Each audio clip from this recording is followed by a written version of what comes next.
A little comfort here and there is it's needed sometimes, and people do turn to pumpkin spice for that. Like there's comfort in that for them, and people love that. Makes them feel good, makes them feel safe, makes them feel happy.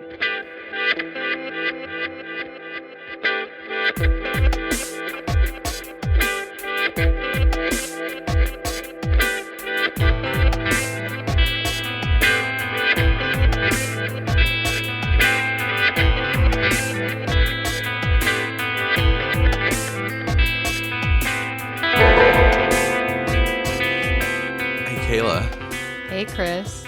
I got you something. Why are you laughing? I got you something. What did you get me? Here you go. What is this? I figured it's early in the morning as we record this, so you could maybe use a pick-me-up. Why did you get me this? Do you want me to slurp? Yeah, slurp. There we go. I mean, it is an audio program after all. Yes, this is the second episode in a row that I'm using a food prop on the Cult or Just Weird set. So I'm so sorry, listeners. Like, I would bring you coffee, too, if I only could. I kind of feel bad that we're just, like, eating and drinking in front of our audience. You don't have enough to share with the class. I know. You don't bring it. I would bring you a coffee if I could. Anyway, how you doing, Kayla? I mean, I currently have a pumpkin spice latte in my hot little hand, so do I. So I'm doing pretty good. That's good. Well, for this episode, I very much wanted to do a seasonal topic. Last year, you did No Nut November. Don't bring up No Nut November. It's the most embarrassing one. I mean, you did the episode. I did. If you didn't want it to, it's literally public record. It's out there. Anyway, that was seasonal. You know, that comes with the fall season. Our first season of our show, you did Spirit Halloween in October. So this year I said to myself, let's do a seasonal episode. Kayla's done it a bunch. I want to do it too. It's fall, so let's do a pumpkin spice flavored podcast. Thank God. Pumpkin spice is in everything else at this time of year, so why not a podcast too, right? Right. You can have pumpkin spice coffee. You can have pumpkin spice oils and scents and candles and everything else. All kinds of foodstuffs. Concrete. Probably concrete. Wait. We'll get to that. What? Okay. So, for my episode today, sources were, as always, Wikipedia, Scientific American. Wait, is pumpkin spice the topic? Pumpkin spice latte? Yeah, the PSL fandom is the topic for today. God. Yes. Oh, how cozy. I know. And it also kind of goes with, like, the theme of the season, too, right? It's like, ooh, kind of cozy and nice. I also canvassed a couple of my friends who like pumpkin spice, in particular one guy. He's like known for it to the point where like people ask him about it every fall. They're Wait, like, you have a pumpkin spice latte friend? Yeah, it's Austin. Really? He's like obsessed. Oh my God. Yeah. I'll probably leave that in because I mentioned his name later. I love a pumpkin spice latte. I do too. And I actually haven't had one in a really long time, and I forgot how good they were. They're delicious. Like drinking this now, I'm like, oh shit. Yeah. I also read some Vox, some BuzzFeed, like 3 or 4 Vice articles, Forbes, Business Insider, thegoodtrade.com, historychannel.com, foodandwine.com, bhg.com, CBS News, Mashable, and historyinthemaking.com. It's an expansive topic. I know. And actually, I finally kind of did primary research, which I think is maybe a first. Oh my goodness. It's definitely not a first. Actually, so did you. We're doing it right now by drinking these here PSLs. That's actually what I'm referencing. Kayla, can you describe for our listeners who are unfortunately can't be in here in the studio with us, the experience of drinking a pumpkin spice latte, the aromas, the taste, the feelings? Well, first of all, the real answer to that is no. I think that the experience of pumpkin spice latte is kind of ephemeral and indescribable. It must be experienced. Wow. We have a fan here. So you're part of the cult then. I just think it's a flavor that's unlike other flavors. I can't go, it tastes like caramel. Like, you give me a cinnamon dolce latte, I can say, oh, it tastes like caramel-y. Pumpkin spice latte. Okay, so a pumpkin spice latte, first and foremost, got an orangey tint. You gotta love it. Got an orangey tint. I like to get them warm. You can get them iced. You can get them frappuccinoed, however you want. We'll get to that. I like to get a little warm one because it's fall. It helps you feel fall-y. And so it's like, ooh, nice and cozy.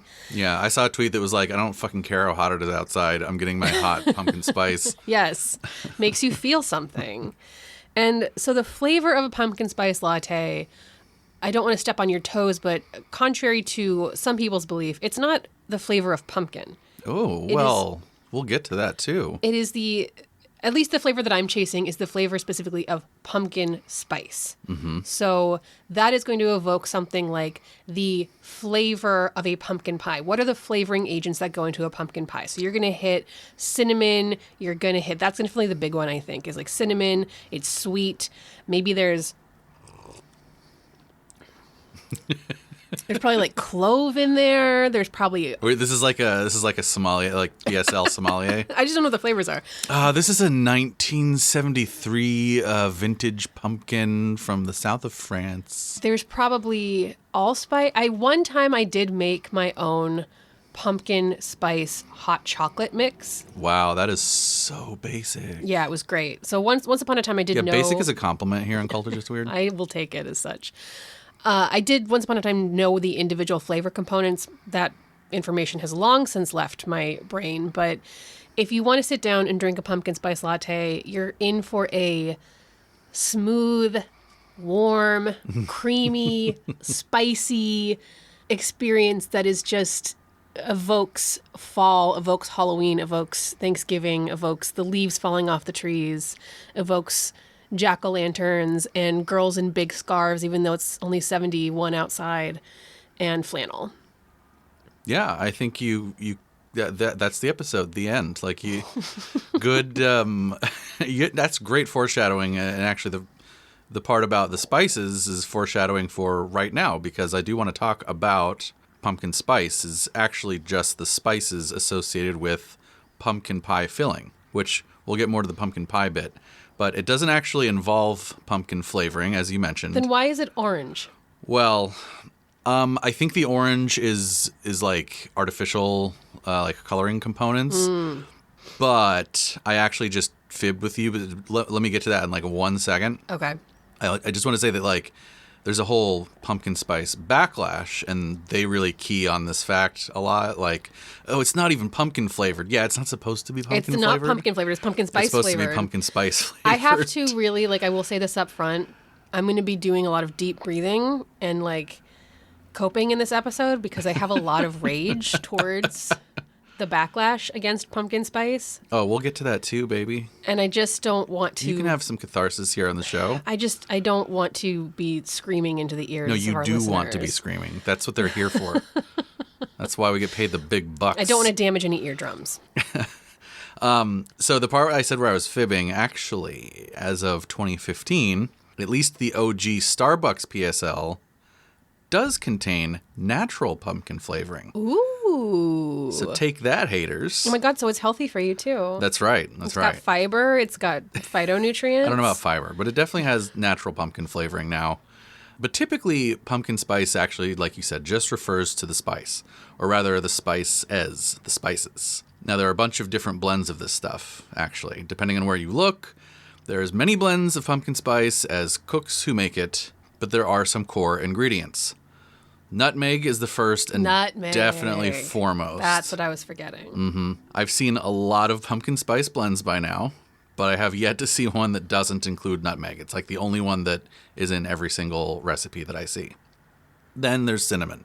I've only seen 1 or 2 blends that don't include cinnamon, so that's why it's second. Next up is allspice. And I'm ranking that third on the Pumpkin Spice's official Culture Just Weird stack rank because it's part of the blend that you can buy at your grocery store. So that's why I'm putting it third. Okay. But it's not in every blend. Many blends will also use cloves, ginger, mace, and even some other things pop in there now and again in the rare recipe for it. Now, I feel like I make this statement on every single episode of the show at this point, but the thing, this pumpkin spice, has actually been around for a while. The earliest recipe we know of for pumpkin pie. And that's, you said that really funny. I'm trying to pronounce it correctly. Pumpkin. It's pumpkin? Pumpkin. I thought you were making a mistake. That makes sense. It sounds weird. No, it's because it's spelled Pompkin in this recipe. Gotcha. I guess that's how the early colonists used to spell pumpkin. Those guys were dummies. Pumpkin? Yeah, doofuses. It comes from Amelia Simmons's 1796 cookbook, American Cookery. The first cookbook written by an American to be published in the United States. And it was a woman? And it was a woman. God, but it was a woman who probably killed a lot of natives. She girl boss. She girl bossed her way through all the smallpox deaths. If you're curious, her particular recipe uses ginger. Genocide is not funny. Mace. We were just laughing. And nutmeg. Oh, well, no. Okay, it's not funny. I just want to clarify. It's okay to make fun of your own heritage for the horrible crimes that they did in the past, I think.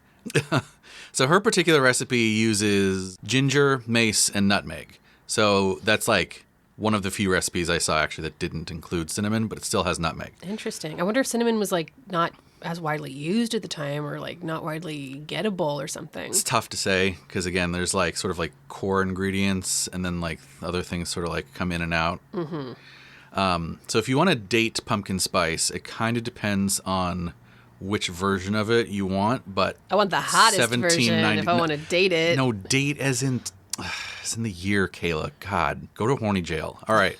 1796. So that's an acceptable answer to like how old pumpkin spice is. Another acceptable answer might be to say the 1930s, because that's when McCormick and Company released the first pumpkin pie spice blend to American grocery store shelves. So this is the blend that I mentioned before that uses allspice instead of cloves. Okay. So that's why I ranked allspice third instead of cloves earlier, even though like there are a lot of recipes that use cloves instead of allspice. So anyway, I guess if you wanted to get like really, really liberal with your definition of pumpkin spice, and you could just say like it's really mainly about the nutmeg, you could actually date it back 3,500-ish years. I'm sorry? Which is the first recorded usage of nutmeg in Indonesia, which is where a lot of these spices originally come from. For a long time, in fact, Indonesia was the only source that the globe had for nutmeg, among other spices. And in fact, spices that we like casually just like go pick up at the grocery store today used to be ultra rare, which is why you might remember hearing about a phrase called like the spice trade. Like if you've ever heard the spice trade, the reason that we still have that phrase is because how important spice was to the global economy back in the day. At its all-time price zenith, at its highest point, nutmeg wasn't worth its weight in gold. It was worth more than its weight in gold. So like at its highest point, you'd be better off financially if your bedroom safe was full of nutmeg instead of gold. Yeah, and you could have a little snack. Yeah, but you wouldn't want to eat it because that's your life saving. That's you're retiring on your nutmeg.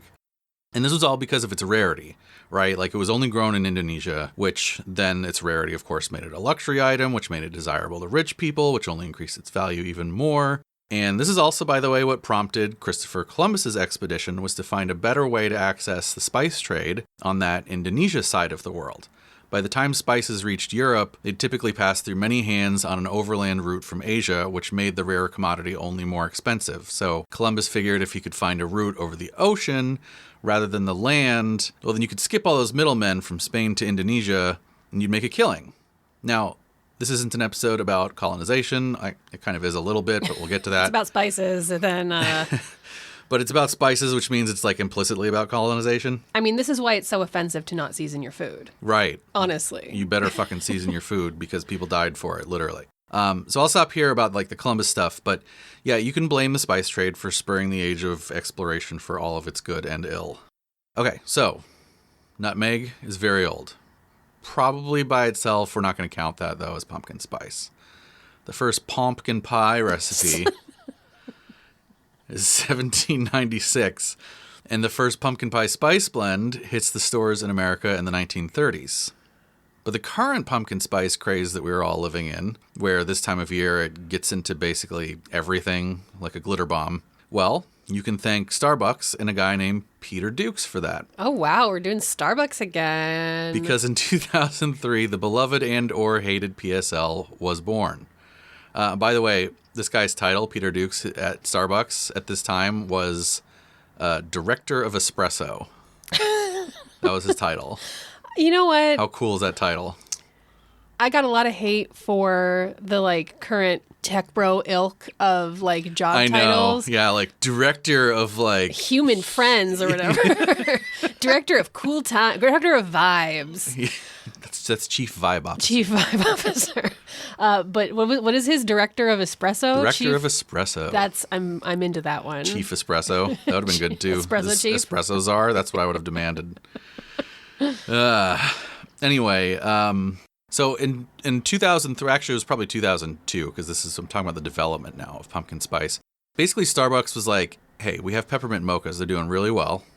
Not as good. Can we do something for fall? And so that was sort of the mission put to this Mr. Dukes. So he got his team of product researchers. This, right? What, the PSL? Yeah. Yeah, the object lesson's over. Okay, good. So he got his team together and basically developed, like they went through this, whole design process where they developed like a bunch of different flavors. Like I think he said it was like hundreds. Hundreds of different flavors to try for this fall thing. So this was all just trying to find a single fall flavor. Trying to find a single fall flavor that could be as good as the peppermint mocha was for Christmas, they could do for fall. I think that they outdid themselves. They absolutely did. But it might not have, it was very close to not actually being pumpkin spice, because as they narrowed this down and they went to, so they do like a lot of focus groups with this stuff. So they'll get like, consumers come in and they'll like, rank them and comment on them. Like, I like this one the best because blah, blah, blah. And basically what they found is they narrowed it down to like, I think 4 or 5, don't quote me on that, but they narrowed it down to some like handful of flavors from this. And most of the people, when they like ranked it, they would say, oh, it's this chocolate flavor or this caramel flavor they ranked the best. And the pumpkin, there was like an untitled pumpkin flavor. And that didn't rank super high on the like desirability scale. By the way, there was also like an orangey flavor that they were going to try. Ew, I'm out. Yeah, I know. Like orange spice? The alt universe where we're all like drinking orange spice lattes for fall is really weird. And in fact, we're probably not even drinking them because it probably failed in like the first year. I like that scent. Like I like to, some oranges cooking on the stove with some other spices. Great scent. I don't want to drink it. Yeah, and it's just, it doesn't have the same, and maybe this is just like I'm biased from like the decades of PSL in my brain. Right. But I also just don't feel like it has the same, it doesn't hit you the same way. Not as warm and cozy. Anyway, what it did score high on, though, what the untitled pumpkin flavor scored high on, was uniqueness. So it scored high on this, like it was very distinct. It was, in fact, it was very similar to what you said at the top of the episode when I said, how does this taste and smell? Like you said, it's like, I don't know, it's kind of its own thing. Yeah. That's literally what they found in this consumer research, was that people had a hard time like associating. It was like it just had this very sort of distinct, unique thing. And they figured, you know what, that's maybe a better thing to go with than just taste sugary good. Right. Because chocolate. like they already have that. Right. They already have chocolate and vanilla and caramel and Java chip. Yep. Try something new. Yeah. So they renamed Untitled Pumpkin Blend into Pumpkin Spice Latte, and the rest was history. And they have billions of dollars. And, yeah. Well, yeah. It was an immediate hit. So instead of having nutmeg in your safe now you just want pumpkin spice latte in your safe. Right. Yeah. Just fill it with sugary coffee, and you'll be able to retire on that. But anyway, people went crazy for it, and the rough figure that you get if you go looking is that Starbucks has by now sold some 600 million of the things. Oh. Which PSL goes for about $6. Let's call it $5 for easy math. So that's a $3 billion invention at this point. God, I never do anything good. It has become tremendously popular. These days, the PSL, the drink itself, has its own Twitter account. So like the beverage has a Twitter account at the real PSL. And obviously it has its own Instagram. It has a Tumblr. It has its own merchandise, both sanctioned and not. It probably has other accounts too. I was not able to ascertain whether there's an official PSL TikTok account, but I would absolutely wager that there is. And actually, social media was like a big reason why PSL went as commercially viral as it did, right? Because there were a lot of it peaked at sort of the same time that Instagram was peaking. Like peak PSL was like 2012 to 2016-ish. Okay. And that's when that was also like peak Instagram. That was also peak like, look at me with my PSL and my cozy fall clothes with the the changing leaves in the background. And so that was like part of what drove the demand for this thing. And the $3 billion figure, by the way, that actually vastly undersells the value of pumpkin spice, because that's just Starbucks PSLs. pumpkin spice is an entire industry, an entire, like, way of life now. Don't call it a way of life. For some people it is. For my friend Austin it is. And the total market for pumpkin spice related products is much, much bigger. The figure you get for that is just between $500 and $600 million per year. That's a lot of dollars per year. That's big business. So once the rest of capitalism took notice of the runaway success of PSL, basically everything else followed. And again, these days you can find pumpkin spice dog food, pumpkin spice deodorant. Actually, Kayla, we're so far into pumpkin spice world and the narrative surrounding it that there are multiple BuzzFeed-style listicles that you can find conveniently online that spell out some of the more interesting pumpkin spice products. So what we're going to do right now is I'm going to quick hit read for you this actual BuzzFeed article from 2016 entitled 24 Pictures That Prove This Whole Pumpkin Spice Thing Has Gone Way Too Far. Make it stop. Okay. I will say, as much as a pumpkin spice latte defender that I am, I do think, personally, I don't need pumpkin spice products. Well, then you don't have to buy it. I'm not saying other people shouldn't be able to buy it. I'm just saying personally, I don't need anything more than the latte, but I'm eager to hear this list. Yeah, so the idea is I'm gonna tell you these things real quick, and you're going to give me your impression on whether it is a good or an evil application of pumpkin spice. I can do that. Ready? Yes. All right, first one we got here is pumpkin spice pork sausage. Evil. Actually, no, that's probably good. That's an easy. No, that's evil. Evil? That's horrible. Pumpkin spice Cheerios. Good. That seems like a natural extension of pumpkin spice, right? Pumpkin spice salsa from Sprouts. Salsa. No. I know it's making me think of like mango salsa. But no. Fine. You're not. I thought I was answering, but you're. But there's right answers all right. and wrong answers. Evil. All right, pumpkin spice bagels. Good. Yeah, that's fine. What is this? Pumpkin spice Bath and Body Works. Oh, this is hand gel, antibacterial hand gel. Good. Yeah, okay. I think I agree with her. Harvest pumpkin tortilla chips. Okay. Harvest pumpkin. Does that mean it's pumpkin spice, or does it just mean it is a pumpkin tortilla chip? That seems to be what this particular company is trying to brand their chips as. It's a pumpkin spice tortilla chip? Basically. Bad. Unless you're eating it with the salsa. But see, that's the thing, though, is that it's like if you pair it with the salsa, then it's good. Yeah, maybe. Actually, maybe that's what makes the salsa okay. But it's not saying, like, pumpkin spice tortilla chip. It's, like, trying to market it as, like, like its own sort of thing. That's what I'm saying. If it's just, like, got pumpkin in it, it's like a pumpkin's just a starch. Okay, pumpkin spice fishing lure. No comment. No opinion. N.A. Pumpkin spice butter. Actually, no. Good. Clearly good. Yeah, I mean, the fish deserve to have pumpkin spice. Clearly the best application. They deserve to have that nice, cozy feeling right before that fish hook jams into their mouth. Fishing is... Yeah. Butter? Good. Good. Like, why? But just, like, why, though? Because you can put it on... But you could just buy regular butter and then add your own... You can, but you could also buy the butter and then have an extra butter for, like, when you want a sweet toast, you want a sweet bagel, you want to just little... I gotta say, though, I just... You know what it is? I think it's just my bias against, like, single-use appliances in the kitchen. I see that as, like, a single-use appliance. It's not a single-use appliance. It is a seasonal product. You buy it one time. All right. What about pumpkin spice smoked ham? You know, you think I would say bad, but I think I'm going to say good. Okay. Oreos? Good.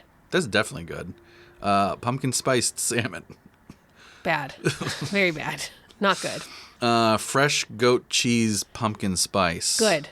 That sounds delicious, actually. That sounds like that has potential. Hummus pumpkin spice. Bad.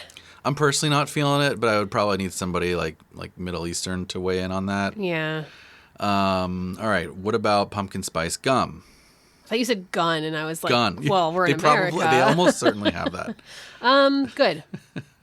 Dog treats? Bad. Yeah. Actually, pumpkin is good for doggies. I don't know about pumpkin spice, so I'm going to say bad. Okay. Litter. Cat litter. Absolutely not. What? See, that sounded like to me a decent So you want to mix together the alluring aromas of ammonia-heavy cat piss and nutmeg and allspice. Don't forget cat poop and that sold me against it. You're right. Okay. I just figured like maybe instead of having like the littery smell, it would like make the apartment smell like pumpkin spice. But in that case, I'm probably better off just getting a candle. Yeah. All right. Pringles. Bad. Pretzels. Good. Twinkies. Good. Pop Rocks. Good. Water.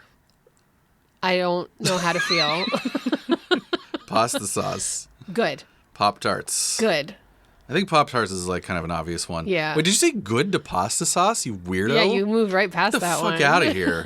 This is canceled. You are canceled. Special K, that's whatever. Who cares? I don't want to talk about Special K. One day we'll do Special K on the show. We're actually the end of we're at the end of the BuzzFeed list, but there are I also saw other lists where, and this is where like I was saying earlier about concrete. I'm pretty sure it's a joke. But it's like, you can see some, like, you know how people do like funny marquees? Yeah. There was like some construction company that was like, come in for our pumpkin spice concrete. And there was really also like funny. a tire store that did that. It was like, That's- we have pumpkin spice rubber for the fall. That's really good. I know. appreciate that. I know. I was super pro. Okay. All right. So that's just to give you an idea of the depth and breadth. And we didn't even get into like, there's like lube. I mean, there's Pumpkin everything. spice lube, pumpkin spice massage oil, pumpkin spice lip balm, pumpkin spice shampoo, pumpkin spice whatever. If you can name a product, it's pumpkins. And now there's pumpkin spice podcasts as of today. Here we go. So, all right. But it's not all sunshine and roses. Oh, no. Or I guess to stay on theme here, I should say it's not all overcast and pumpkin-y. Because where there's a fandom, you can be sure they'll also find a backlash. And boy, PSL's either love it or you hate it. I don't want to talk about the people who hate it. There's some real haters out there. We'll talk a little bit more about maybe like why this is, but here's a taste of the vitriol from a Vice article entitled succinctly, "Fuck Pumpkin Spice." Quote, and this is from like a few years back, so like I think we're already on the like backlash to the backlash and probably the backlash Right. to the backlash to the backlash. But anyway, this is phase 1 backlash to pumpkin spice. Quote, "And tonight, when you get home from your excruciatingly thankless job of creating meaningless spreadsheets and sink into a warm pumpkin spice bubble bath, you can drink pumpkin spice liqueur straight from the bottle, choking down sickeningly sweet gulps until the bottle becomes lighter and lighter. As the final drops of it burn the back of your throat, you can think about how all of this pumpkin spice is really lifting your mood, right? Really getting you back on track after those months of apathy and loneliness. The ignored late-night voicemails to your ex-fiancé, the frustrating inability to get over the death of your foster cat. It's amazing how all of these different companies just knew that you needed a little extra boost in your day. Fuck pumpkin spice." End quote.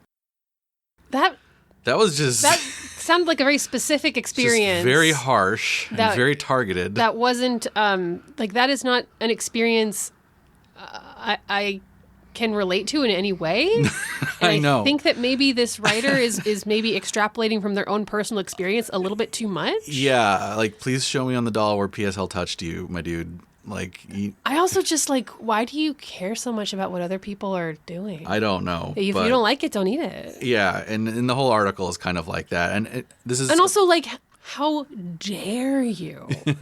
How dare you invoke the meaninglessness of somebody else's job managing data when your day job is apparently writing this drivel? It struck me as very much like kind of clickbaity. This is your job, is writing for Vice, fuck pumpkin spice lattes, and talking about people who are mourning the deaths of their foster cats? Like, bro, if we want to talk about sad lives, I have one for you. I very much got the impression of reading this, because this is from back like in No, it was 2016-ish. clickbait? No. Yeah, no. So No. I know. No, I'm going out on a limb and saying that it was. This is from, like 6 or 8 years ago. That's just so mean. And the impression that I got was this was sort of like before we had really, as a society, like grappled with the idea that like rage drives clicks. And so we were still in the phase of like rage bait as like, at, face value. Right. So that's kind of what this felt like. It's just like, this is just somebody writing a rage bait article, as you do in 2016. Like, that's your job in 2016 is to write rage bait. Now we're sort of like, oh, fuck that. We're like, it's lost traction a little bit, but that's sort of how it sounded. Anyway, the whole thing was just very like, pumpkin spice. it's just consumerist, blah, blah, blah, which that's kind of the theme. We'll get back to that a little bit, but like... The whole idea of like, you just like it because they're advertising it to you so hard. Yeah, the backlash really has like its fundamental...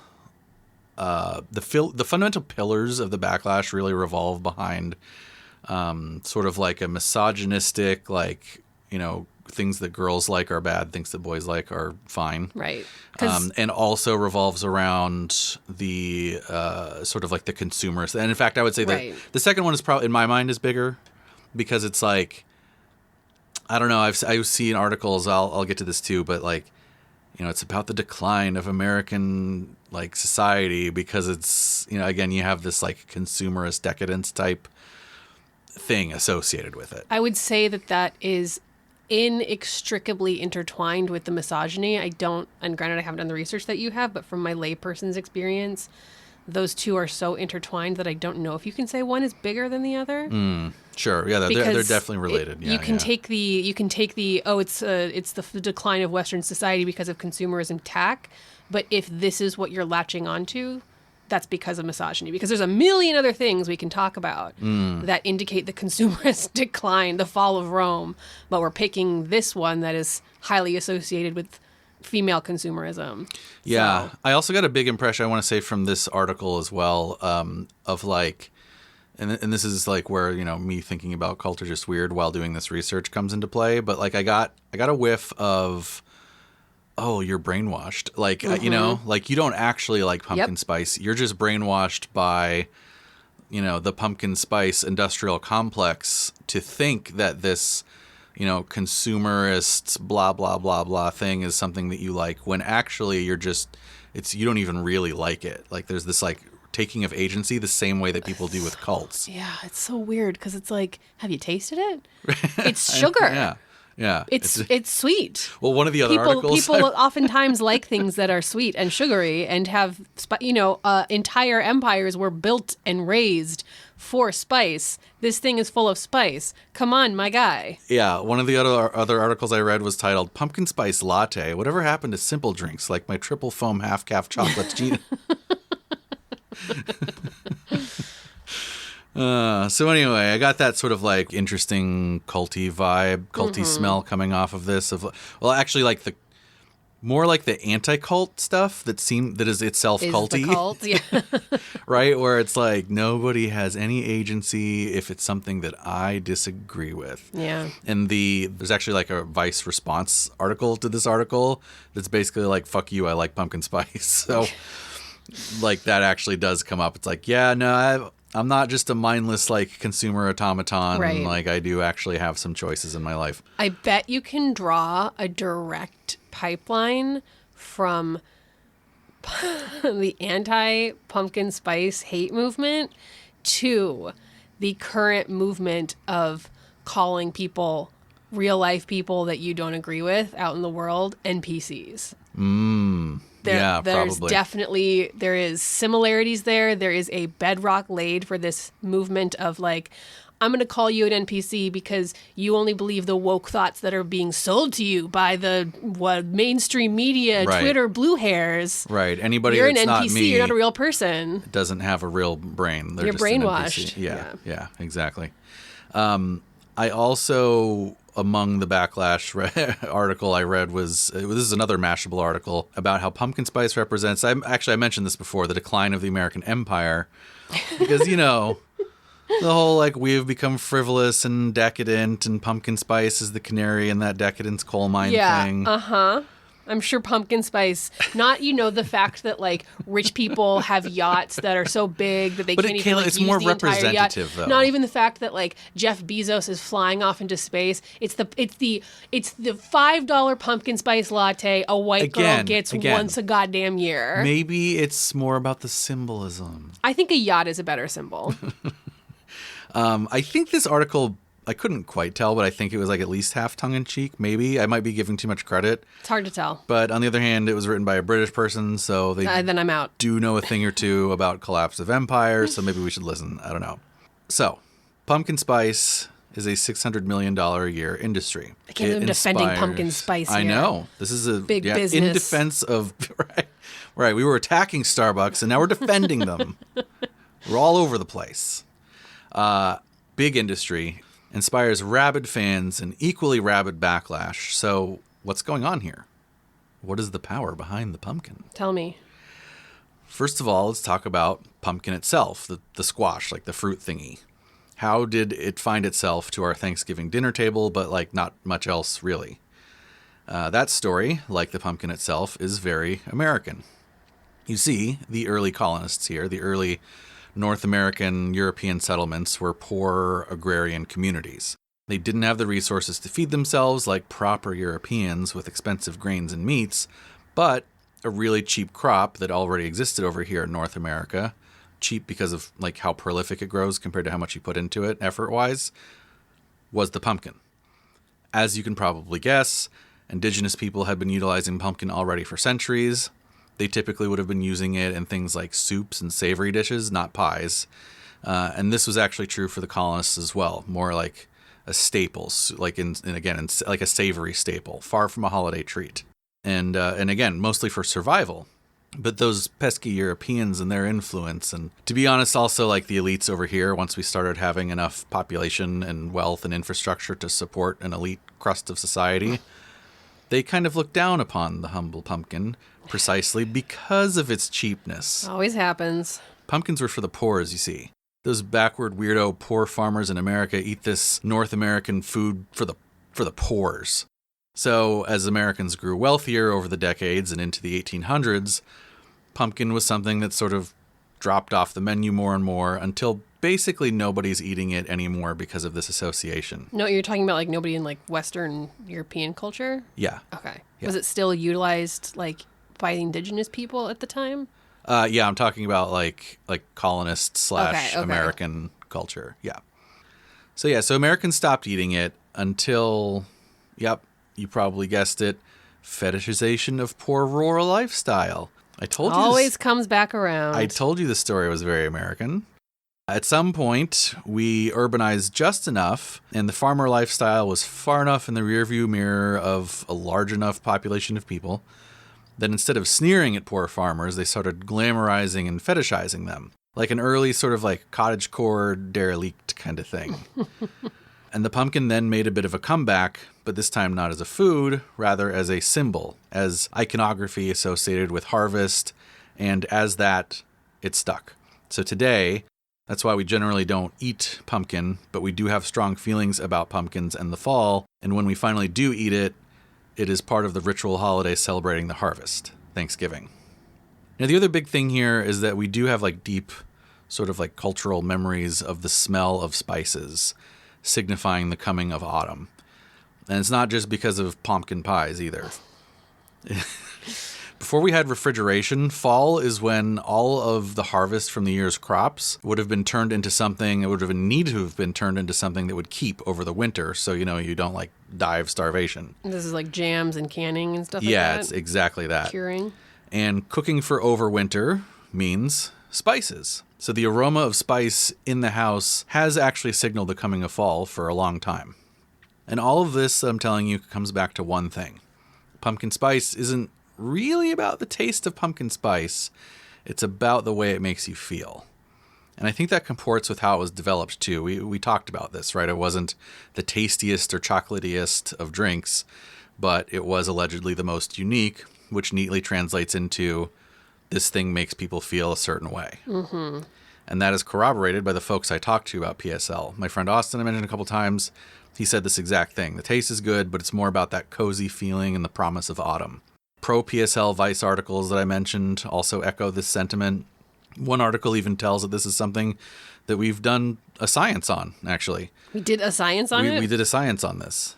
Quote, recent research from Johns Hopkins University found that pumpkin spice's popularity lies in its smell, which is the strongest sense to trigger powerful memories.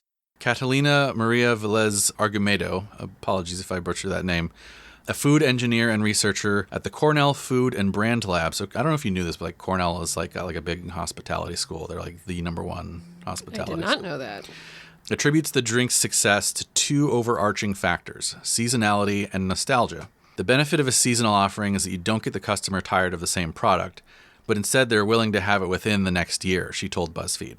And if you're able to evoke nostalgia, that product could be on the market forever, end quote. See, Kayla, they're selling an experience, not a product. And can you even put a price tag on that, really? I mean, they have. Yes, I can, actually. It's $600 million a year, precisely. Hey, Kayla. Hey, Chris. I have an idea. We're sitting here talking about pumpkin spice and how the origin of the current craze goes back to the Starbucks PSL. We're sitting here drinking Starbucks PSLs as part of that object lesson.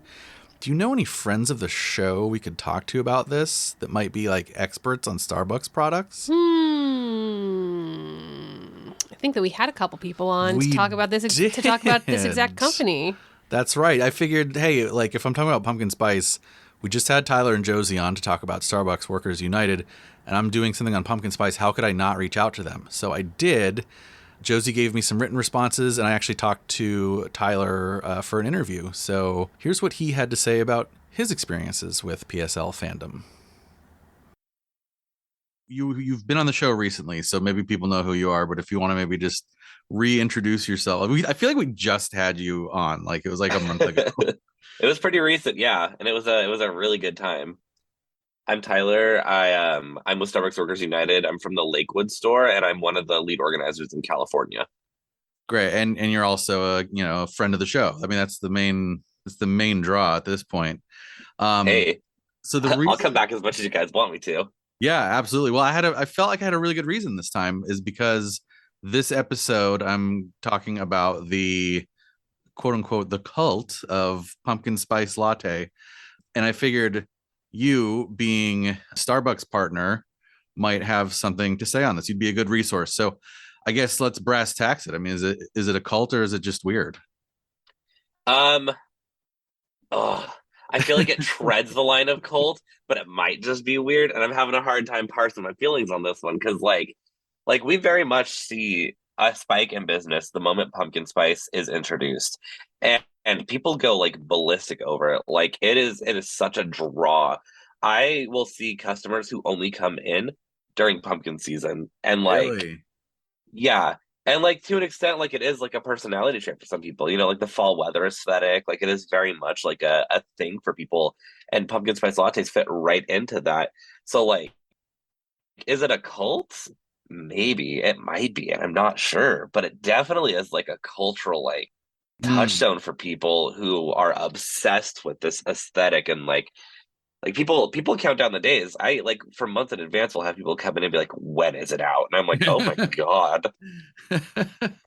I want to touch on something you said there, because I feel like that might help us explain it. Is like, do you think that it's more about the flavor, or do you think it's more about the ritual that like tells us that fall is coming, right? Like, is it more like, ooh, I really like cinnamon and nutmeg, or is it more like, oh, I like fall and this makes me feel like fall? I would honest to God say the latter, because people do really like the flavor, don't get me wrong, but like there's also a lot of just like people who are like, it's okay, but I just like it. And I'm like, you know what, that's fair. But the only time I think people genuinely do like obsess over the flavor is with that newer the pumpkin cream cold foam that we have. That one people actually are like obsessed with the flavor of. Josie brought that up too, so that must be a pretty big deal. Oh my God, people go bananas. People go like crazy over it. You'll have like these big old macho dudes who like only drink black coffee, get pumpkin cream cold foam, and I'm like, I respect it. Yeah, that sounds like me actually. I feel like that's because I usually only drink black coffee, but that sounds like something I would definitely want to. I will go to Starbucks occasionally and get a frappuccino, but that sounds like a pretty good thing. Well, so when did pumpkin spice lattes debut? Do you know? Like, was it like, because it feels like it was about 10 years ago, but I'm not sure. I was gonna say I feel like it's been about a decade now, but maybe just like I'm gonna look it up because I want to know. Come on, pumpkin spice latte.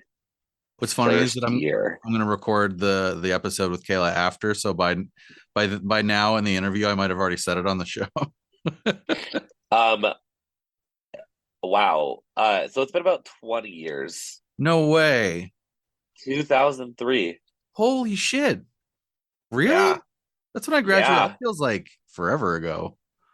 I was 7. Wow. Okay, so it's like been part of the culture for people's entire lives at this point. Yeah, I mean, 2003 is the year my little sister was born, which means pumpkin spice is as old as my sister, who, Your sister knows now has no a world boyfriend and a without job. pumpkin spice. That's it. She's never experienced a world without it. That's weird. Yeah.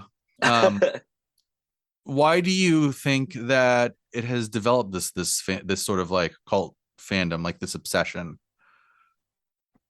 I really do think not only is the marketing just absolute genius around fall in general, I don't know how capitalism did it, but they made fall a marketable aesthetic and feeling. And I think part of it has to do with like the community that comes around fall, right? Because like, it's when you have your first major fashion change throughout the year. Like you get to dress a little more cozy, comfortable, cute. You get layers, so you have like a more diverse wardrobe on you. But also like going into fall, you get the associations of like Thanksgiving, and so that brings like this like joyous this joyous feeling of like togetherness and family and community. Mm-hmm. But like I think people all just also just like really, really, really love the change of the weather. Like we just got out of like this really, hype summer, right? And then you get to just like go into this cute, relaxed fall. Like there's the whole joke on the internet about Christian girl autumn, and it's like such a thing. Right.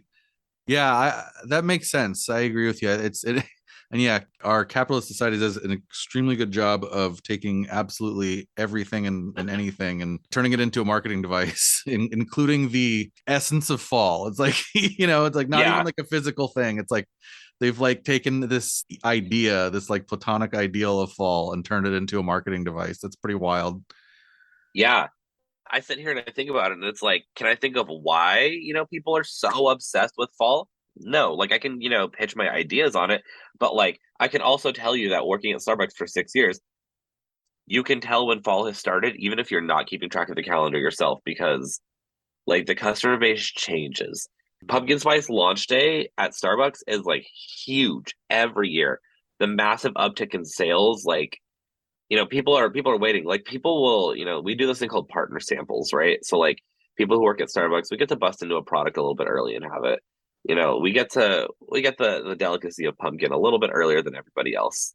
And the I'm hesitant to say violence, but the violence that ensues the moment somebody sees from like the customer side of things, like a bottle of pumpkin open on her counter, like I will have people like for a week in advance be like, can you just do that? Can you just make that for me really quick? And I'm like, no, like go away. Like I'm hoarding this from you. Yeah, this is my one pleasure in life. Right, exactly. Like this is my like incentive here, so please don't take that from me.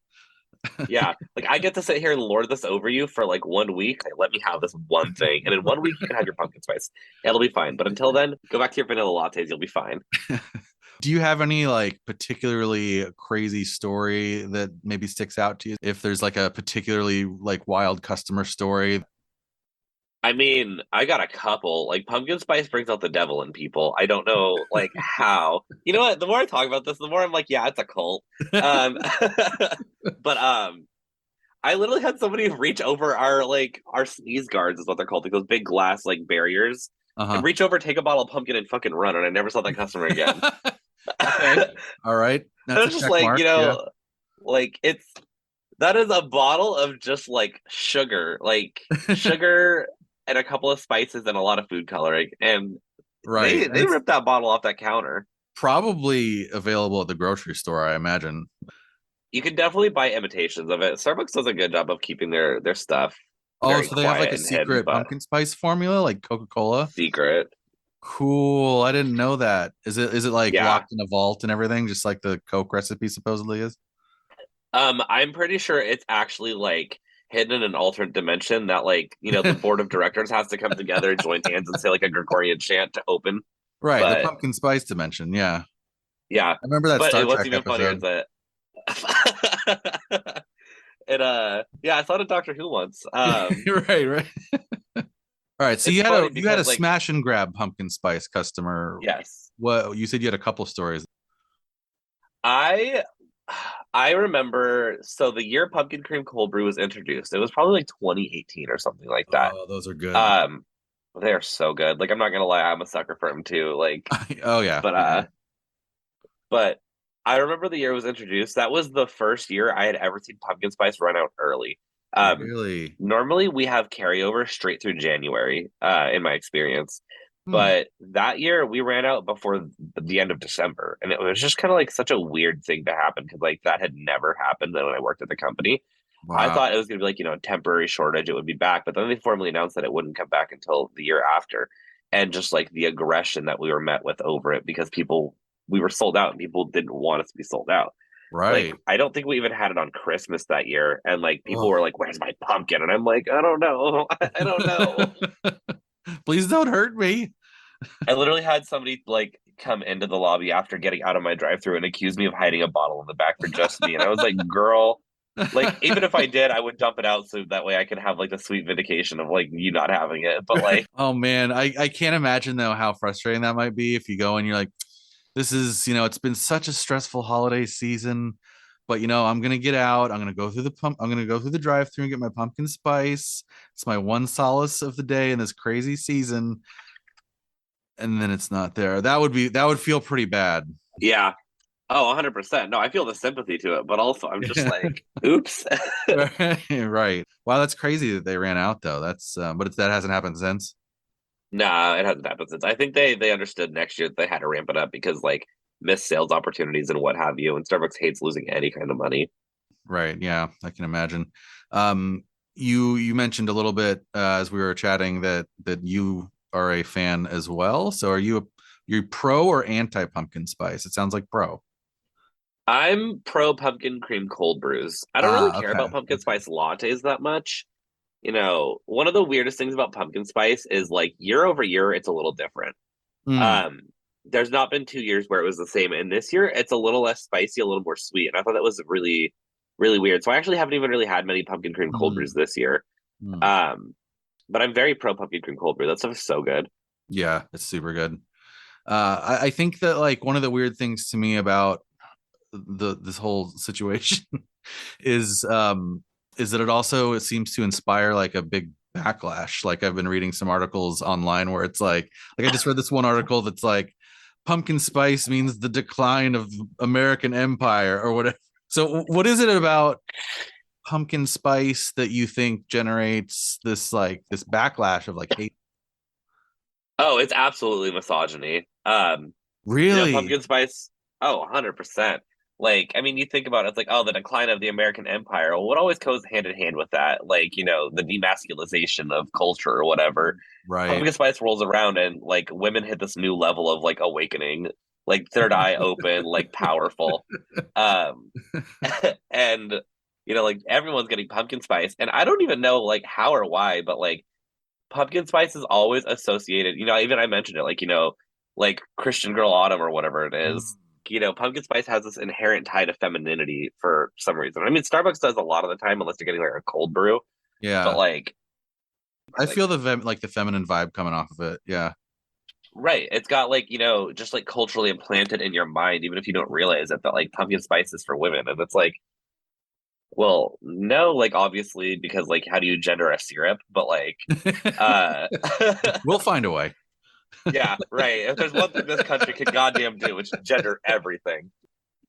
Like anytime anything that like belongs to women in any cultural sense like happens, it's seen as like the decline of the American empire. And there's That's a always good this swift point. move to cut it down. Like I mean, even look at like, cartoons, right? You look at cartoons and like some of the most successful cartoons in history were canceled for being popular with women, like Teen Titans. That show was Mm, canceled because women bought all the merchandise and it was more popular with like girls than it was with guys. fascinating. So yeah. So I feel like, that backlash totally stems from that. But I also guarantee you that these people writing these articles are the same people who are secretly drinking their pumpkin spice lattes.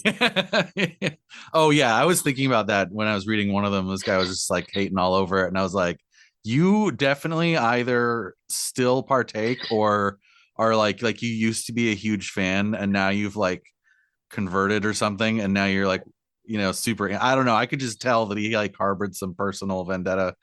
Yeah, it's like totally projecting because like it's definitely the kind of thing where it's like this man is clearly getting like his wife to go buy him a pumpkin spice latte so he doesn't have to be embarrassed about it. But Right, in right. Or reality, like like there's no they have reason to this be like embarrassed. unspoken, like she's gonna bring him a pumpkin spice, and he's gonna be like, I don't like those, honey, and then like go up and drink it anyway. Yep, That's how men 100%. have to Oh my god. act in our society. That's how it works. We can't just like Always things. takes me back to Sopranos season 1 with Tony going to therapy. Yeah, yeah, yeah. Where it's like he's going and getting benefit, but God forbid if anybody ever finds out that he's actually doing it in the real world, holy shit. Yeah, end of his life. That's it. He's done for. I mean, would he have even needed the therapy if he had PSLs though? Probably not, right? Yeah, I mean, for the first couple of years of Sopranos, I guess PSLs didn't happen. So Yeah, it was pre-PSL world, if we can all believe that. I don't know, but apparently it was. We've had PSLs for much longer than I thought. So thank you for that tidbit. yeah, that's blowing my mind. Don't worry. But you know what? Like that just makes me think. Like when I work at this company next year, there's going to be a 20th celebration of pumpkin spice, and that's going to be Uh-oh. a lot. Oh boy, yeah. Oh, I Oh can't boy. wait. Oh, I bet they'll have some crazy new product. I love it. Can't wait. Oh yeah. The one more thing I want to ask is, what is your opinion on why pumpkin spice has gone from just PSLs to like literally everything? I feel like some of the backlash I've read has been, sort of gets centered around the like, did you know that there are pumpkin spice butt plugs? It's like it's always Fuck like yeah. there's some crazy product. So like, what is it in your opinion that got pumpkin spice all over everything? I I got two answers. I got my big brain answer and then I got my small brain answer. So I'll start with Okay. the big brain. Capitalism saw it as marketable, like marketably successful. And so it was Mm, like, you know what? People will fall for anything. And so like, okay, what if we put pumpkin spice, I don't know, and like, a cookie or like pumpkin spice in I don't know, what have you, right? Because people will go crazy for it because there's that fall, like that belonging to the fall. And so people will just buy anything. Like, they're gonna get that pumpkin spice butt plug because they gotta have it for their fall holiday, like their fall yeah, that's celebrations. right. That's for their Yeah. fall themed orgies. Yeah. Yeah, exactly. Their fall theme, just like, I don't know, plug ups or whatever you have you. Uh my small brain answer here is because people just really like it. Like, I don't know, like people really fucking like it. Like people are just like, ooh, pumpkin. Hee. And like those are kind of the same answer in some ways, but like the small brain answer here is just that like there's the demand. Like people are like, ooh Right. wee, like yeah, I'm gonna go buy that pumpkin spice themed phone case. Like I'm gonna go buy that pumpkin spice ornament. Like I'm gonna, Right. I don't know, like put pumpkin spice on my turkey or what have you. Like, I don't know. Right. I got my pumpkin spice themed graphics card. I can't wait to plug this in. Yeah, exactly. Like, pumpkin spice tattoos, wallpaper, like Yeah, yeah. I kind of feel like shampoo and conditioner. your big and small brain answer kind of feel like two sides of the same coin a little bit though, right? Like one is Yeah. about like the realization on the marketing teams of America on what's going on, sniffing what's going on. And the what's going on part is like genuinely, yeah, people are into it.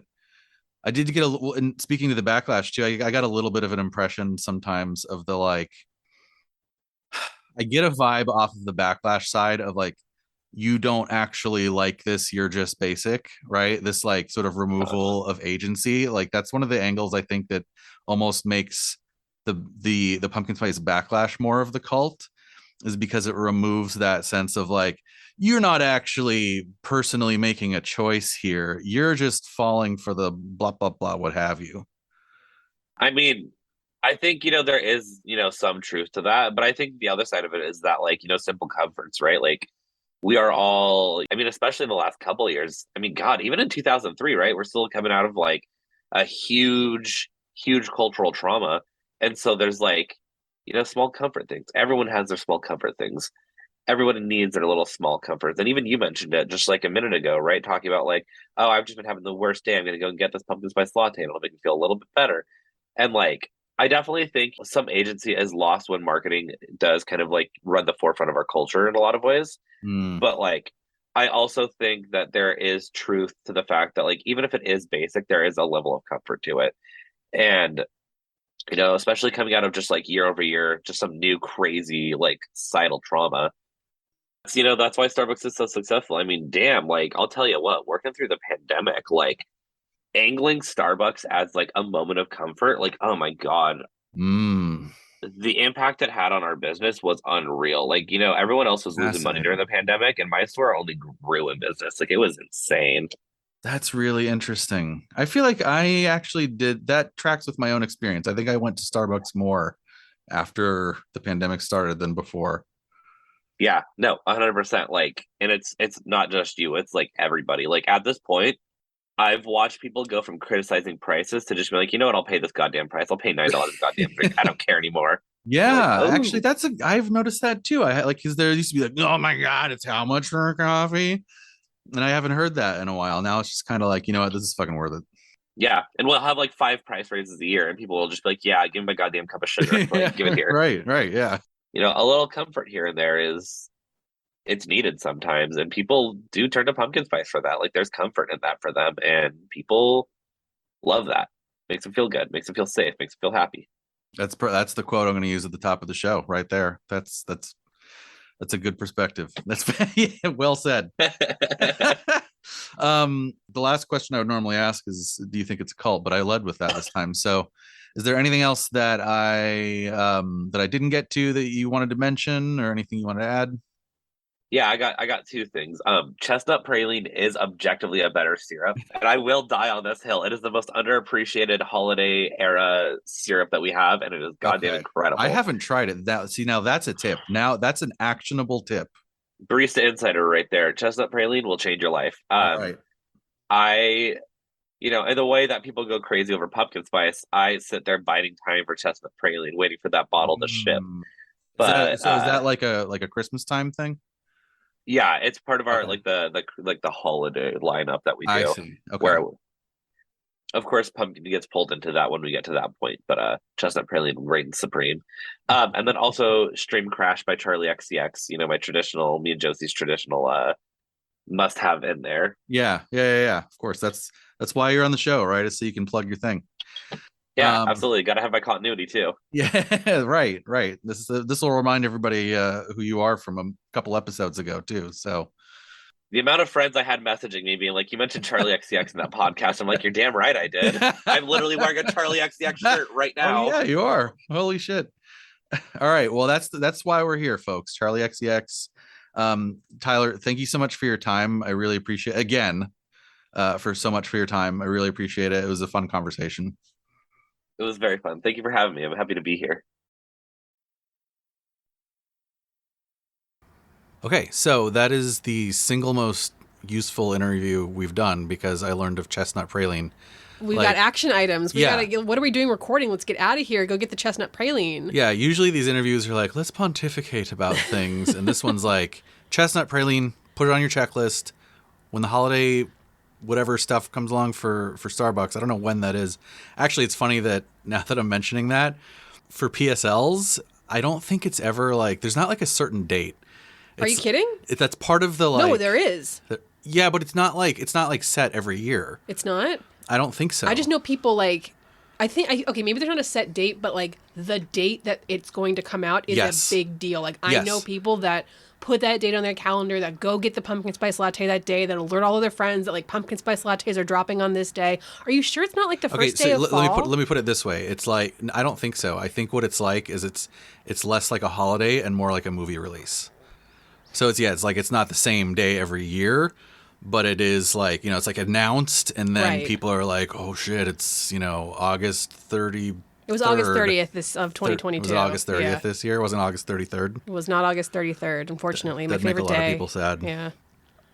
I'll also say that as we were sitting here drinking our own PSLs, and he was like, it's sweeter this year, I'm kind of like, oh yeah, this does taste sweeter than I remember. I could do with some more spice. Like that is something that I will say is that I probably will get one pumpkin spice latte a year. Yeah, because probably. It is, with the uniqueness of its flavor, it's also a very strong flavor. It's also a very sweet flavor. Wait, do we count the treat. Cold brew, though, that they mentioned? I don't count the cold brew. That's a different thing. I don't know, man. I feel like it's got the pumpkin spice flavoring in it. It does, but it's less sweet. It is, but like Josie mentioned in her written responses that the cream, the pumpkin spice cold brew cream, they have to make like a shit ton of it. They have to make like industrial amounts of that stuff because people love it so much. It just feels like it's a different experience. It's a more coffee forward experience, whereas there is there is not a drip of coffee in the pumpkin spice latte that I can taste. There's no coffee within 1,000 miles of the pumpkin spice latte. Actually, it's funny. One of the things in the development of the pumpkin spice flavor that they were worried about, like one of the reasons they were not wanting to use it, is because they were afraid that it would overpower the coffeeness of the latte. It does. And it totally does. And I guess like at this point, that's kind of working as intended. But that was one of the things that they like originally were like worried about. Interesting. I just want to unpack a few other things that he said. One was like how he said there's customers that like only come in for pumpkin spice, which I think is really funny and totally. This is a flag in the cult direction this is like a check mark in the cult box for me, because it reminds me of my parents who are Catholic, and they talk about twice a year Christians. So like people who only go to church because they go to church every week.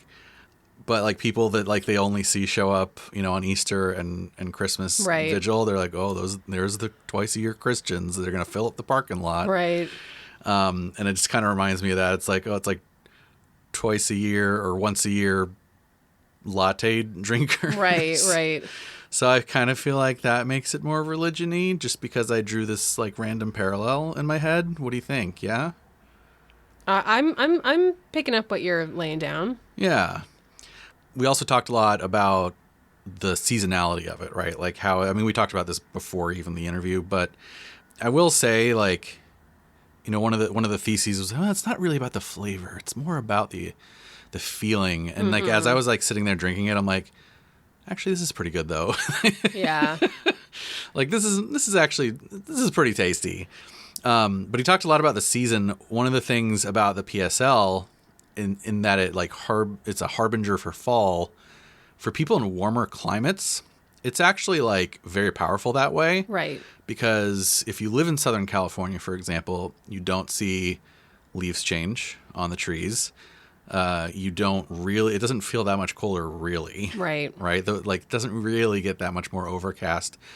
So there's not too much other than like the artificial things that we create as a culture to signal the changing of a season. And so actually in warmer climates, PSL actually sort of like has like more impact and more power that way.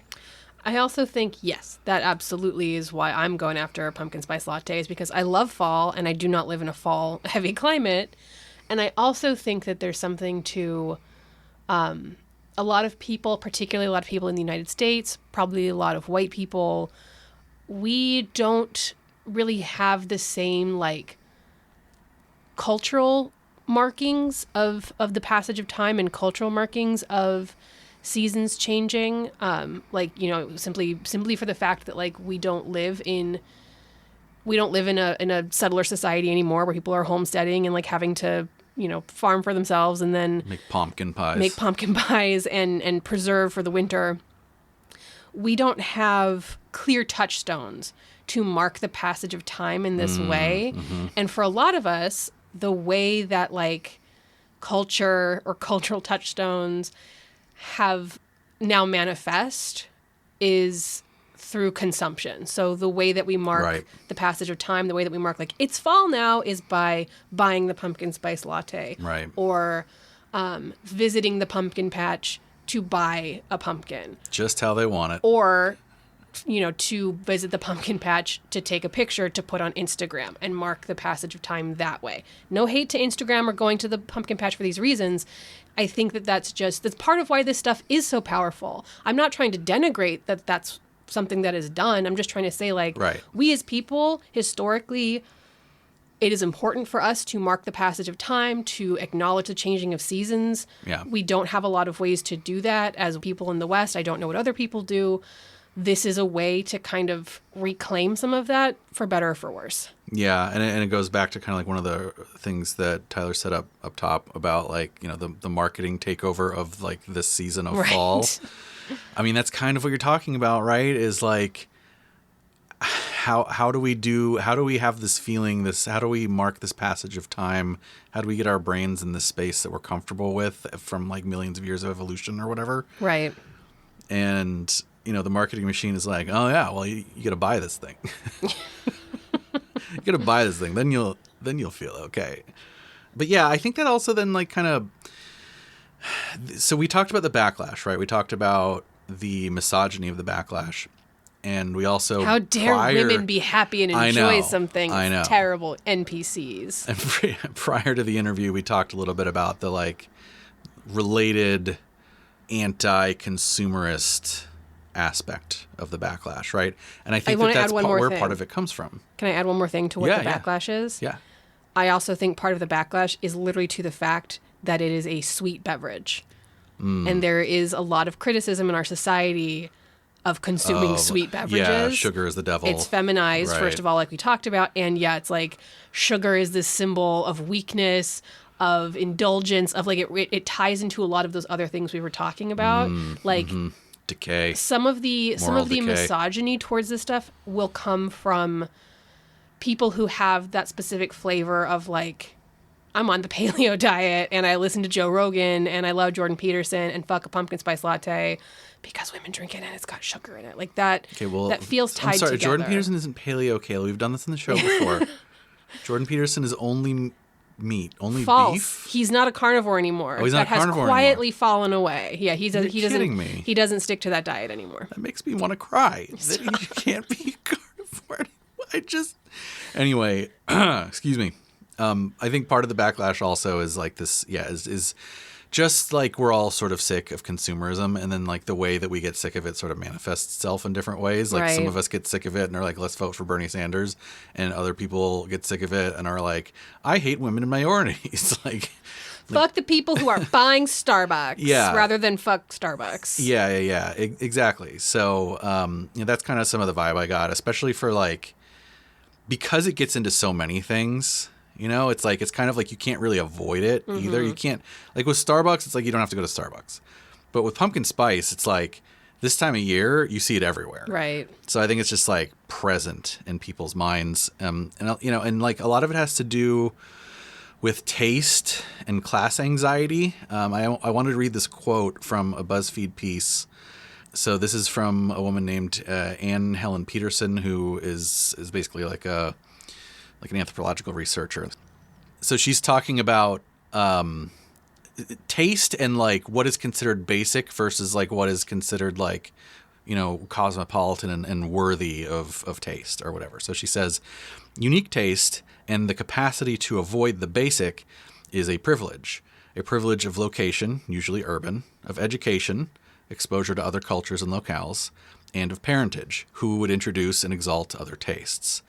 To summarize the groundbreaking work of theorist Pierre Bourdieu, we don't choose our tastes so much as the microspecifics of our class determine them. I thought that was a really interesting quote. I mean, that is my experience personally. If I'm like sitting and going like, why do I like to eat this? Whatever this happens to be.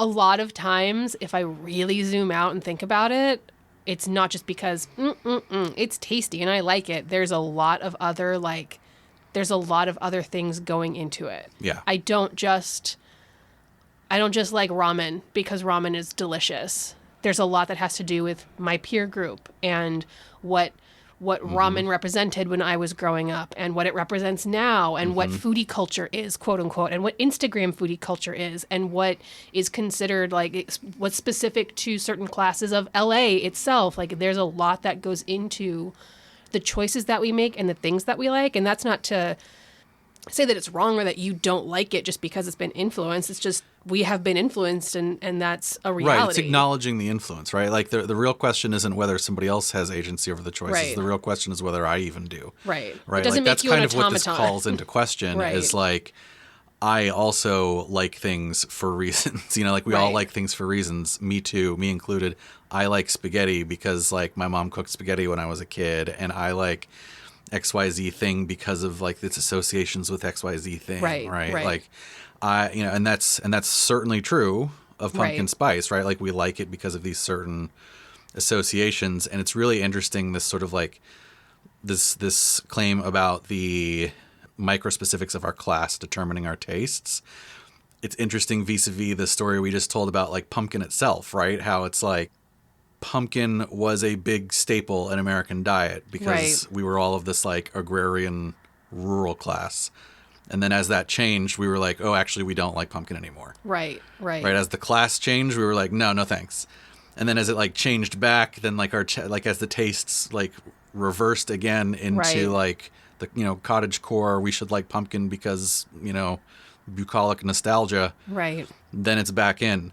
So it's really interesting how this kind of this whole story, and especially the backlash and like the reaction, the emotional reaction to pumpkin spice is really about this idea, seemingly. And man, there are so many foods that this can apply to. And like you see this a lot in just even criticisms of like, well, boomers like mayonnaise and millennials like aioli. Like it's avocado toast. Well, I'm thinking specifically of like a mayonnaise. Like mayonnaise. Why did mayonnaise become so widespread? Oh, because of like the wealth of the 1950s leading to convenience foods, and convenience foods were actually a symbol of like the U.S. doing very well economically, and like then it kind of fell out of fashion with people our age, and we were like backlashing against our parents of like, I don't want the mayo. That's like so like American that's what people canned over food. 40 want. Yeah, that's so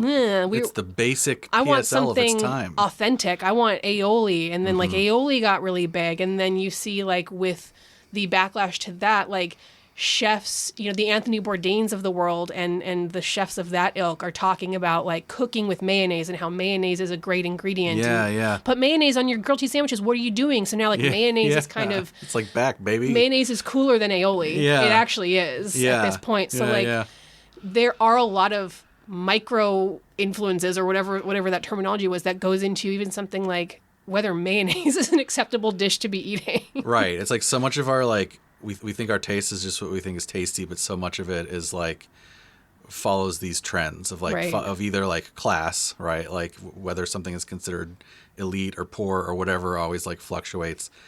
And then this sort of like other fluctuation that you're talking about where it's like this, I don't know, it's like the cool uncool cycle, you know. It's like enough, it becomes popular enough and it's like, it's not cool anymore. I mean, but have you heard of this weird thing called mayonnaise? That's cool because nobody likes mayonnaise right now. I'm the first one to like it. That's Starbucks. Yeah. Starbucks started out cool. It was the cool, yeah. Ooh, and it is so basic to the point where it's like, it's cool again. Yeah. It's a hot girl drink. It used to be a hot girl drink. Then it was like, don't basic drink Starbucks. And now it's hot girl drink. Yeah. You mentioned millennials too. Like that was a big thrust for the growth of PSL. It was like all about millennials were buying PSLs. Right. And it kind of ties into that whole like Instagram thing we were talking about. I also got some written responses from our friend of the show, Josie, as well. So they echoed actually like a lot of the same sentiments that Tyler did. So I have like all of the answers here in front of me. Big whole section about pumpkin cream cold brew. And like the quote here is, "The amount of cold foam we have to blend for these drinks is just ungodly." So apparently like that's where it's at now, is the pumpkin cream cold brew. And as someone who had that like a week ago, yes, it's very good. Okay, so that's cool now. Yeah.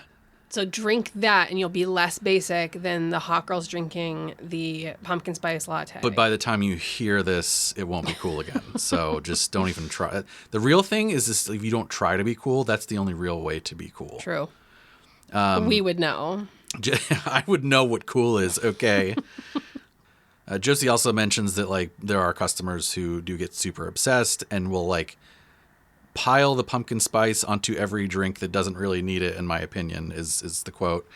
Pumpkin spice added to caramel macchiatos, pumpkin spice added to matcha tea lattes. No. Yeah, I don't know if that, I don't know. People just like it though. But I don't want to eat it. Yeah, I know. Also says that pumpkin spice is definitely something that draws crowds, but at the same time, usually peak popularity within its first few days of launch. And they call it the fall launch, by the way. They don't say the internal lingo is the fall launch. The fall launch. It's a fashion line. But yeah, apparently it is like a big sort of, Black Friday rush and then kind of tails off as the season goes on. That kind of tracks with what you're saying about like people that just, get it like once a year. Yeah, I'm good. I don't need it again. Right. I'll wait for that chestnut praline. Josie, for their part, pumpkin spice apologist, which I'm glad because we don't want any haters on this show. So Absolutely I'm glad that both not. Tyler and Josie seem to be pro pumpkin spice. According to Josie, it was their gateway into coffee as a teenager. First time they ever tried espresso. And then basically just kind of says some of the same stuff that we've been talking about and that Tyler talked about regarding the marketing. Like Josie and Tyler are actually like super impressive in terms of their marketing savvy, I want to say. I'll even read this quote. I think pumpkin spice is an excellently executed example of timed exclusivity. Wow, that's a sentence with a lot of EXs in it. And how that affects the public's demand for it. Pumpkin spice is popular, but it's only ordered to a feverish extent during the beginning of its arrival at my Starbucks. Everybody loves the idea of fall returning, and through marketing, they associate that with pumpkin spice lattes. It's another example of cult mentality being promoted through how a company uses messaging and association to its advantage. End quote. So, what do you think, Kayla? I think I Is it want a another cult or pumpkin just spice weird? latte now. I know. Now that I downed this venti pumpkin spice latte, I'm like, first of all, I have a sugar high, and second Actually, of all, I kind of have to pee. I want the pumpkin cream cold brew next. Yeah, that's true. Well, see, now it's the afternoon, so now I need to have my we've had afternoon our coffee. pumpkin spice lattes, Yeah. so now we go back and we get our pumpkin cold brews. Perfect. But the one thing I am going to put on my calendar for sure is the chestnut praline. I want it now. Because I'm like, so the way he was talking about it, I was like, holy shit, gotta have that. I'm not going to lie. That is something that I still uniquely love about Starbucks is I do love to, if I'm in a Starbucks drive-thru or whatever, and it's a seasonal time, I want to go, ooh, and pick one of the fancy new little flavors that I'm never going to get any other time. It's just a nice little reward, nice little treat. Yeah. Yeah. And I love what he said too about the sometimes it's these, these small comforts are actually pretty freaking important. Yeah, that's all we've got. That's all we've got. When it's the pandemic sucks ass and everything's on fire. When there's no fall because there's no more seasons because of climate change, I'm going to drink my pumpkin spice latte. That will latte. be the only way that any of us know that it's fall is pumpkin spice lattes. All right. So is it a cult or just weird? Charismatic leader. Peter Dukes. The guy who invented it, is that? I think so. I think that's all we got. Either that or we could say Howard Schultz, Uncle Or Howie. we could say Christian girl, Autumn, Instagram. Like no, I like that better. Like the platonic ideal of the Instagram Christian girl. Okay, that's very charismatic then. Here's the thing.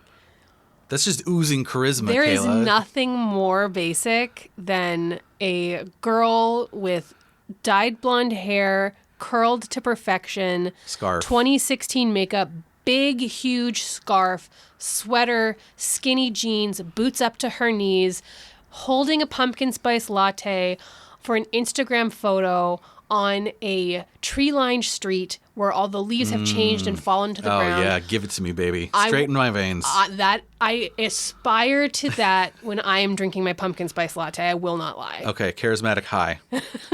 Expected harm.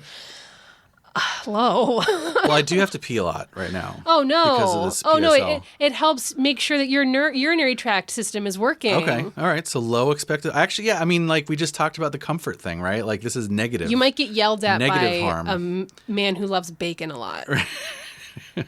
Right. Some jackass on the internet might be like, you don't really like pumpkin spice.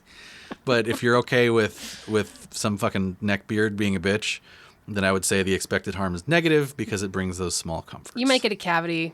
Just floss extra. You should brush your teeth and then you won't. Presence of ritual. That's all this is, baby That's bear. the whole thing. That's the entire thing is ooh, it's fall now. I can smell it. Niche within society. Absolutely not. Anti-niche. It So is if it's anything, it's a $1 billion religion. business, yeah. Anti-factuality. Doesn't seem very high to me. No, I mean, I guess it was using fake pumpkin flavor at They one never point. said it was a pumpkin-flavored latte. They said it was a pumpkin spice-flavored latte. That's true. That was literally the people who were like, it doesn't have pumpkin in it are idiots. Sorry, that's rude. But I mean, the people who were saying there's no pumpkin in it were simply folks who wanted to denigrate the thing. It's not supposed to. And weren't even denigrating the thing for the thing that it was saying. Like, it wasn't saying this is a pumpkin-flavored latte.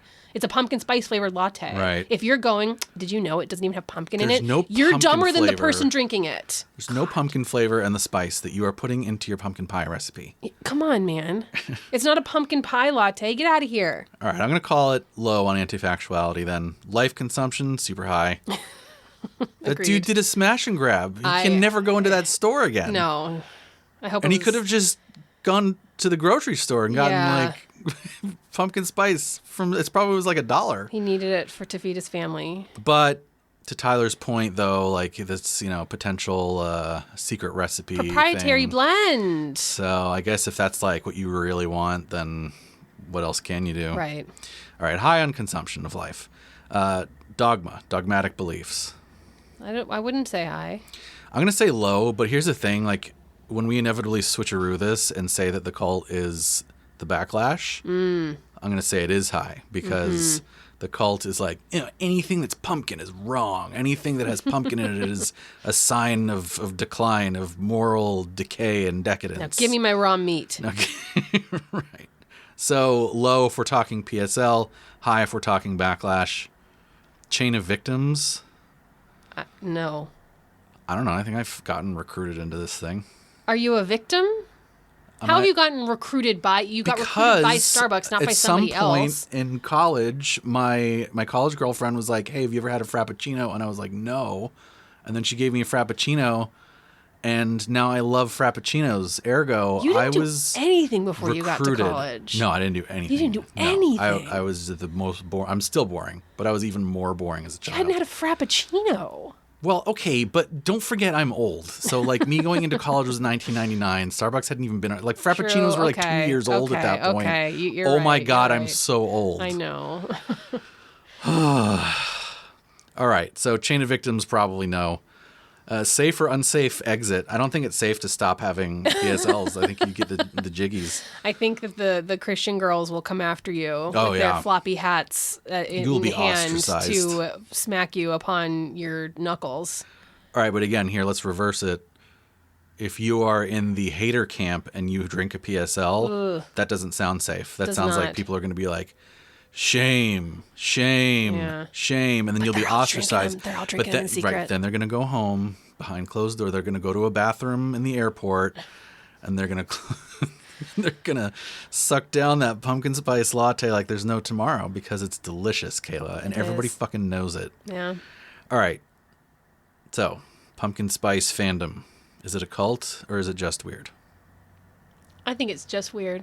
I think it's just weird. What about the backlash? I'm going to denigrate it as a cult because I don't like them. Right. The same way that they're doing with pumpkin spice. I don't like it. It's a cult. I mean, they don't have a charismatic leader. They're not niche within society. What about the guy that wrote the Fuck Pumpkin Spice article? He's definitely not the leader. Don't give him that much credit. They definitely have a presence of ritual. They definitely have dogmatic beliefs. They definitely have chain of victims, unsafe exit. So I think it is safer to say...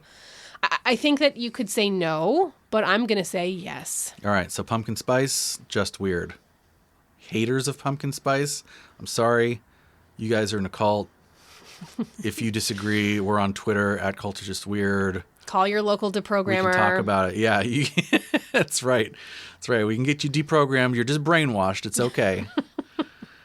Thank you for my pumpkin spice latte this morning, Chris. It made doing this episode all the sweeter. And if you guys need a pick-me-up, I do recommend the pumpkin spice latte or, anything that just gives you that feeling of coziness and fall. We need these small comforts. So that's how I'm tying it back into the theme of this season. This is Chris. This is Kayla. And this is something pumpkin spicy. Cultists&gt.